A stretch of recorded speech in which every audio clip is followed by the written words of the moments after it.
요한계시록 1장 4절에서 6절입니다.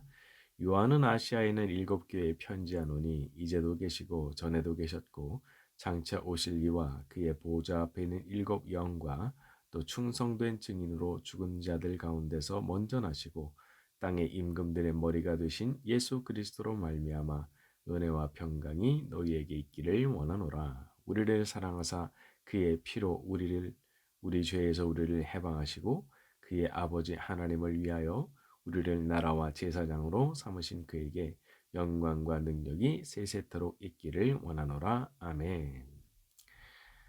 먼저 요한은 아시아에 있는 7교회에 편지를 한다고 그랬습니다. 자, 이것은 이 계시록의 성격이 단순히 어떤 예언이나 묵시문학에만 머무는 것이 아니라 당시 아시아 지역에 존재했던 구체적인 교회들을 위해서 쓰여진 서신이라는 점을 분명히 하는 부분입니다.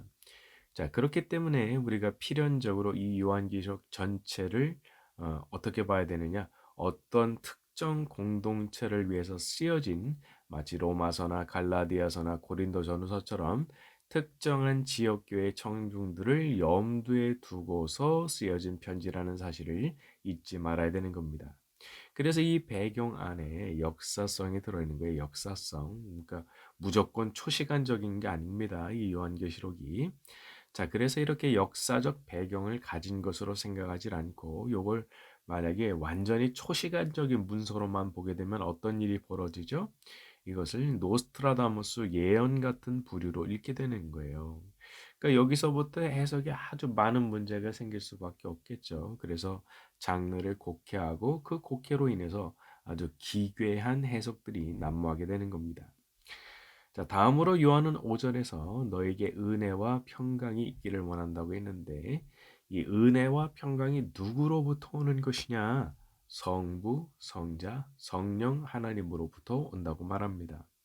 먼저 4절에 이제도 계시고 전에도 계셨고 장차 오실 이라고 하는 이 표현을 학자들은 나는 스스로 있는 자니라 하셨던 출애굽기의 표현이 반영된 것이라 이렇게 보더라고요. 그 성부 하나님이 누구시냐? 이제도 계시고 전에도 계셨고 앞으로도 오실 분이라는 겁니다. 다시 말해서 모든 시간을 둘러싸고 계시는 분이라는 거죠. 다른 말로 이것을 영원하시다 이렇게 말할 수 있는 겁니다. 자, 우리에게 베풀어지는 이 은혜와 평강이 누구로부터 오는 겁니까? 과거와 현재와 미래의 시간을 지배하시는 분, 그 모든 것을 둘러싸고 계시는 영원하신 분으로부터 오는 것이라고 할 수 있죠. 여러분 우리가 살아가면서 얼마나 이 은혜와 평강이라고 하는 것이 필요합니까? 항상 참 은혜가 필요하고 또 평강이 필요하고 얼마나 이게 사는 날 동안에 우리들한테 절실하게 요구되는 것들이냐 말입니다. 저는 이것이 단순히 인사말로 받아들여질 만한 것은 아니라고 생각을 해요. 이게 참 요 은혜와 평강이라는 것은 참 생각해 보면 생각해 볼수록 곱씹어 보면은 곱씹어 볼수록 참 우리한테 필요한 것들이다. 그런 생각을 하게 되는 거죠. 자, 그런데 그것이 어디로부터 오느냐? 누구로부터 오느냐? 영원하신 하나님, 과거와 현재와 미래의 모든 시간을 지배하시는 분으로부터 온다는 겁니다. 자, 우리 모두에게도 그 영원하신 하나님으로부터 오는 은혜와 평강이 날마다 넘치게 되기를 바랍니다. 자, 그리고 이어서 요한은 그의 보좌 앞에 있는 7영들을 언급합니다. 자, 이것은 성령 하나님에 대한 언급이라고 보는데, 자, 왜 일곱이냐? 요 궁금하죠? 일곱 영. 왜 일곱이냐? 자, 여기에 대해서는 여러 가지 논쟁이 있는데, 제일 무난하고 탈이 없는 해석은 이 일곱이라는 숫자를 상징성을 가진 완전 혹은 충만의 숫자로 이해를 하는 겁니다. 그래서 요한계시록 안에 보면은 성령이 단수로도 표현이 되지만 여기서처럼 일곱 영 이렇게 표현되기도 하거든요. 요한계시록 3장 6절에 가서 보시면 귀 있는 자는 성령이 교회들에게 하시는 말씀을 들을지어다. 여기 보면 단수란 말이에요. 그런데 4장 5절에 가서 보면은 보좌로부터 번개와 음성과 우레소리가 나고 보좌 앞편 등불 일곱이 있으니 이는 하나님의 일곱 영이라 여기서 또 일곱이란 말한단 말이에요. 그래서 이걸 완전을 상징하는 숫자로서의 일곱이라고 보는 거지 이거를 진짜 숫자적인 개념으로 그래서 하나가 있고 일곱이 있고 이런 식으로 생각하면 안 된다는 겁니다. 자, 그러면 이런 일곱 영 되시는 이 성령께서는 구체적으로 어떤 사역을 행하시는 것이냐? 자, 이것은 우리가 구약 성경의 스가랴서 4장 10절을 가서 봐야 되는데 작은 일의 날이라고 멸시하는 자가 누구냐? 그들이 스룹바벨의 손에 다림줄이 있음을 보고 기뻐하리라. 이 일곱은 온 세상에 두루 다니는 여호와의 눈이라 하니라. 자, 스가랴서 4장에 보게 되면은 일곱 등잔이 놓인 순금 등잔대가 나오는데 이 일곱을 가리켜서 뭐라고 말해요? 온 세상에 두루 다니는 여호와의 눈이라 말씀한 겁니다. 그러니까 이 성령께서 이제 두루 살피시는 거죠. 그러니까 성부 하나님의 뜻을 받들어서 움직이시고 그분의 뜻을 따라서 일곱 개의 눈이 되셔서 우리를 살피시는 분이시라 말씀하는 겁니다. 우리는 성령께서 살펴주시는 사람들입니다. 성령께서 온 세상을 두루 감찰하시는 여호와의 일곱 눈으로 계시는 성령께서 우리를 살펴주고 계실 거예요. 그래서 우리가 너무 두려워할 필요가 없는 겁니다. 갑자기 닥치게 되는 어떤 일에 대해서 너무 당황하고 막 나는 망했다 막 그렇게 생각할 필요가 없어요. 왜냐하면 하나님의 일곱 눈이자 일곱 영이 되시는 성령 하나님께서 우리를 살펴주고 계시기 때문입니다. 자, 언제나 우리를 살펴주시는 성령 하나님을 기억하고 항상 마음의 평안을 가지고 살아가는 저와 여러분이 되길 바랍니다. 자, 마지막으로 요한이 언급하는 은혜와 평강의 그 원천 되시는 분이 예수님이시죠. 5절에 충성된 증인, 죽은 자들 가운데 먼저 나시고 땅의 임금들의 머리가 되신 예수 그리스도. 그리고 이어서 6절까지 쭉 뭐라고 말해요? 우리를 사랑하사 그의 피로 우리 죄에서 우리를 해방하시고 우리를 나라와 제사장으로 삼으신 그에게 영광과 능력이 세세토록 있기를 바란다 말을 했습니다.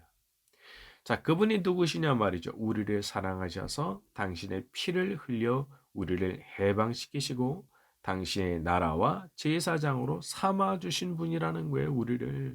우리를 이미 그 나라와 제사장으로 삼아 주셨단 말이에요. 어떤 이단들은 요 제사장이 되기 위해서 그렇게 막 난리를 쳐야 된다 하지만 예수님을 참으로 믿고 성령을 선물로 받은 그 순간 우리는 이미 그분의 나라와 그분의 제사장이 된 겁니다. 자, 그러니까 우리가 정말 헤아릴 수 없는 빚을 예수님께 지고 있는 거죠. 예수님께. 사도 바울은 로마서에서 말하기를 의인을 위해서 죽는 자가 쉽지 않고 선인을 위해서 용감히 죽는 자가 혹 있지만은 예수님은 우리가 아직 죄인 됐을 때, 뭐 하나도 제대로 하는 게 없을 때, 아무것도 사랑스러운 것이 없을 때, 오히려 진노를 받아 죽어 마땅한 그런 인간일 때, 그럴 때 우리를 위해서 죽으셨다고 말한 거잖아요. 어? 우리가 잘할 때가 아니고요. 우리가 정말 죄인 됐을 때, 그럴 때 우리를 위해서 죽으셨다는 거예요. 우리가 예수님을 참 사랑하고 그분 앞에 눈물을 흘리게 되는 게 왜 그런 거겠습니까? 이렇게 전혀 사랑할 수 없는 인간인데도 뭐 하나 잘한다고 그냥 뭐 내세울 게 하나도 없는 그런 인간인데도 그런데도 사랑해 주시고 그런데도 당신의 거룩한 피를 흘려 주시고 나를 당신의 나라요 제사장으로 주님이 그렇게 삼아 주셨으니까 그래서 그 귀한 은혜가 너무 황송해서 항상 고개를 숙이고 눈물을 흘리고 감사와 찬송을 올려드리는 거 아니겠습니까? 여러분 사람은 자기가 노력과 수고와 희생을 드린 만큼 거기에 마음을 두게 돼 있습니다. 미켈란젤로가 4년 동안 고개를 뒤로 젖히고 시스티나 성당 그 천장에다가 벽화를 그렸다고 하잖아요. 그러면 4년 동안 무려 4년 동안 자기가 고개를 뒤로 이렇게 젖히고 그렸던 그 벽화를 얼마나 소중하게 생각을 하겠어요. 음? 자기의 생명을 갈아 넣은 것 같은 그런 거 아니겠어요? 그러니까 그걸 얼마나 소중하게 생각하겠냐고요. 그런데 마찬가지죠. 주님이 보실 때 그러신 겁니다. 어? 주님께서 보실 때 글자 그대로 정말 당신의 생명을 갈아 넣으신 거 아니에요? 진짜 당신의 몸과 당신의 피를 대가로 지불하고 그리고선 우리를 건지신 거잖아요. 그렇다면 주님께서 우리를 얼마나 소중하게 생각하시겠냐 말이죠. 내가 그런 엄청난 대가를 치르고 구해낸 사람인데 그 사람을 얼마나 귀하게 여기시겠냐 말이죠. 그래서 주님께서 때로는 우리가 어려운 일도 겪고 가면서도 정금 같은 사람으로 만들어지게 하시려는 이유가 그거예요. 너무 소중한 존재니까. 너무 귀하게 건져낸 존재니까 그냥 이 세상을 살 때 대충대충 살다 사는 가는 것을 원치 않으시고 정말 예수님 닮은 천국에 어울리는 사람 만들어서 들어 올리시려고 우리에게 때로는 연단도 허락하시고 고난도 허락하시고 그러시는 거란 말이죠. 그러니까 고난 가운데도 뭐가 들어있어요? 주님의 사랑이 들어있는 거예요. 우리가 정말 귀한 사람 아니면 그런 고난도 없어요. 그거 아예 버린 자식이에요. 그러나 정말 주님 보실 때 너무너무 귀하고 사랑스러운 자식이기 때문에 우리한테 그런 고난을 주셔서라도 참 아름답게 변화되게 하시려고 정금 같은 사람 되게 하시려고 만들어 가신다는 거라 말이죠. 자, 우리는 이미 주님으로부터 말할 수 없는 사랑을 받았고, 지금도 사랑을 받고 있으며, 앞으로도 영원히 사랑받으며 살게 될 존재인 줄로 믿습니다. 자, 이제 7절로 갑니다. 볼지어다 그가 구름을 타고 오시리라. 각 사람의 눈이 그를 보겠고, 그를 찌른 자들도 볼 것이요. 땅에 있는 모든 족속이 그로 말미암아 애곡하리니 그러하리라. 아멘. 자, 이 부분은 예수님께서 다시 오시는 것에 대한 언급입니다. 구름을 타고 오시리라 이렇게 되어 있는데, 자, 이것은 그분께서 완벽한 신성을 가지신 하나님이심을 말하는 겁니다. 인간이 구름을 탈 수 있어요? 그러나 그분은 구름을 타고 오신다는 거죠. 그리고 각 사람의 눈이 그를 보겠고, 이것은 재림의 범위를 알려주는 거죠. 그러니까 모든 인간이 그분을 보게 될 것이라는 뜻입니다. 그러니까 그분이 이 땅에 구름을 타고 다시 오시는 그날은 모를 수가 없는 거예요. 왜냐하면 각 사람의 눈이 그걸 다 본다고 하셨으니까. 그러니까 이거 신적인 재림이기 때문에. 자, 그러면 이때 어떤 일이 벌어지느냐? 땅에 있는 모든 족속이 그로 말미암아 애곡하리니. 자, 이 부분에서 해석이 좀 갈립니다. 그래서 어떤 분은 이 애곡이라고 하는 것이 사람이 자기의 죄를 슬퍼하고 구원에 도달하게 만드는 그런 애곡이라 보기도 하고, 어떤 분들은 심판에 대한 두려움으로 하게 되는 애곡이라 그렇게 보기도 해요. 아무튼 이 두 가지 중에 어떤 것이든지 간에 예수님께서 다시 오시는 그날 아주 엄청난 반응이 일어날 것임을 말씀한 거죠. 뭐 구원을 받기 위해서 회개하는 마음으로 애곡하는 것이든 심판에 대한 두려움으로 애곡을 하는 것이든 간에 말입니다. 아주 엉엉 울면서 그냥 통곡을 하게 되는 일이 예수님 다시 오시는 그날 벌어지게 된다는 거예요. 자, 이 세상은 인간들이 저절로 태어나서 살다가 저절로 죽는 그런 곳이 아닙니다. 인간을 만들어서 이 땅에 보내시고 이곳을 살게 하시고 또 그 살아온 삶에 대해서 심판하시는 분이 계시기 때문이죠. 자, 우리가 그분 앞에 서게 되는 심판은 참 두려운 겁니다. 그래서 회개의 눈물을 흘리든 두려움의 눈물을 흘리든 사람의 눈에서 그냥 눈물이 쏟아지게 하고 입에서 울음이 터져 나오게 만드는 그런 일이 된다는 거죠. 저는 이런 장면을 떠올리는 것이 우리 자신을 절제하고 또 제어하는 데 있어서 너무 중요한 부분이라는 생각을 하게 됐습니다. 세상에서 아무리 큰 권세를 가졌어도, 세상에서 아무리 많은 재산을 가졌어도, 세상에서 아무리 많은 인기를 가졌어도 그분 앞에 서면 아무것도 아닙니다. 응? 오직 한 가지로 심판받아요. 너는 어떤 인간이냐? 너는 어떤 삶을 살았느냐? 그걸로 다 심판받는 거기 때문에 그래요. 거기서는 뭐 자기들끼리 봐주고 그런 게 불가능한 겁니다. 이 보이는 세상 나라는 불의한 곳이기 때문에 자기들의 이익을 따라서 뭐 이렇게 저렇게 뭉쳐가지고 정의를 굽게 만드는 일이 흔한 세상이지만 거룩한 심판대 앞에서는 그게 존재를 안 해요. 그래서 항상 옷깃을 여미고 겸손하게 자기를 절제하며 살 수밖에 없는 겁니다. 지금도 우크라이나랑 러시아에서 전쟁 벌어지고 있는데 이 일에 대해서 책임이 있는 사람, 하나님께서 그 사람 어떻게 심판하실 것 같아요? 이 세상에서 뭐 대단한 것 같죠? 천년 만년 살 거예요? 이제 얼마 안 남았어요. 인간적인 수명으로 볼 때도 그 뒤에 어떻게 될 것 같아요? 그걸 생각을 못 하니까 그렇게 하는 거예요. 자, 여기서 한 가지 더 주목하고 싶은 것은 그를 찌른 자도 본다고 한 부분입니다. 그를 찌른 자도 볼 것이요. 이것은 십자가에 달리신 예수님의 옆구리를 창으로 찔렀던 군사를 떠올리게 하는 표현이죠. 자, 그런데 그 사람도 보게 될 거라는 겁니다. 그러니까 지금도 예수님을 미워하고 예수님의 교회를 미워하고 온 힘을 다해서 박해하는 사람들이 있습니다. 하여간 예수님 믿는다 그러면 얼마나 싫어하는지 몰라요. 그런데 그런 사람들도 다 보게 될 거라는 겁니다. 주님께서 다시 오시는 그날 자기들이 무슨 짓을 저질렀는지를 알게 될 거라 말씀하는 거예요. 그래서 두려움에 애곡을 하게 되는 거죠.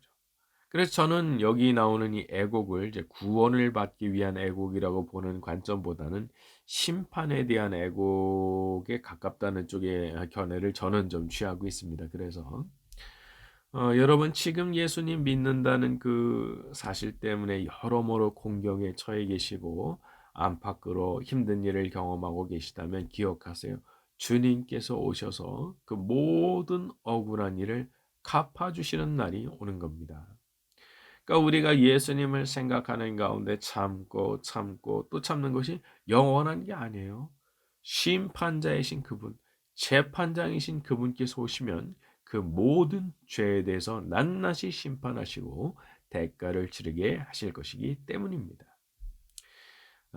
참 보면은 이 세상에는 우리를 분노하게 만드는 일들이 많죠. 뭐 억울한 일을 당하고 막 옥살이 하는 사람, 뭐 반대로 막 그렇게 악한 짓을 그냥 저지르고도 비싼 변호사를 고용해 가지고 어떻게 해서든지 빠져나오는 사람, 또 자기의 힘을 믿고 뭐 흰 것을 검다고 그러고 검은 것을 희다고 말하고 그 맞다고 우기는 사람들이 있어요. 그러나 이 사람들이 다 그리스도의 심판대 앞에 서는 날이 오는 겁니다. 그래서 그분께서 억울한 일 당한 모든 사람의 그 마음을 풀어주시는 날이 와요. 세상에는 지옥이라는 게 있는 걸 보니까 지옥이라는 게 있는 걸 보니까 이게 하나님이 좋은 분이 아니다. 이제 그런 식의 논리를 펴는 사람들도 있죠. 자, 그런데 가만 생각해 보세요. 그렇게 아주 두려운 곳이 없다고 그러면은 아니 여기서 마음대로 악하게 산 사람들 그 어떻게 해야 돼요? 수십만, 수백만, 수천만 죽인 사람들, 잔인하게 인간을 학대하고 살인을 저지르는 사람들 그 어떻게 해야 되는 거예요? 오히려 우리가 섬기는 하나님이 정말 좋은 분이 되신다면 완벽한 정의로 이런 것들을 심판해 주셔야 정말 좋은 분 되는 거 아니겠어요? 그래서 성경의 하나님을 가리켜서 사랑의 하나님이자 정의의 하나님이시라 이렇게 말하는 겁니다. 사랑의 하나님이시자 정의의 하나님. 전능하신 심판자로 다시 오시는 우리 예수님께서 그 엄중한 심판을 행하실 때 이 세상 나라의 모든 불의한 것들이 바로잡히고 완전한 정의가 실행되게 될 줄로 믿습니다. 같이 한번 기도하겠습니다. 주님 언젠가 저희의 억울한 모든 것들을 풀어주실 날이 올 줄로 믿습니다. 심판해 주실 주님을 바라보며 소망을 잃지 않게 하시고 영원하신 하나님과 예수 그리스도로부터 오는 거룩한 은혜와 평강으로 가득한 삶을 살도록 저희를 붙드시고 축복하여 주시옵소서. 곳곳에서 애쓰며 살아가고 있는 우리 모든 성도들을 기억하여 주시옵시고 성령으로 충만하게 만들어 주시며 날마다 하나님과 동행하는 에녹과 같은 복을 누리는 모든 성도님들 될 수 있도록 축복하여 주시옵소서. 예수님의 이름으로 기도드렸습니다. 아멘.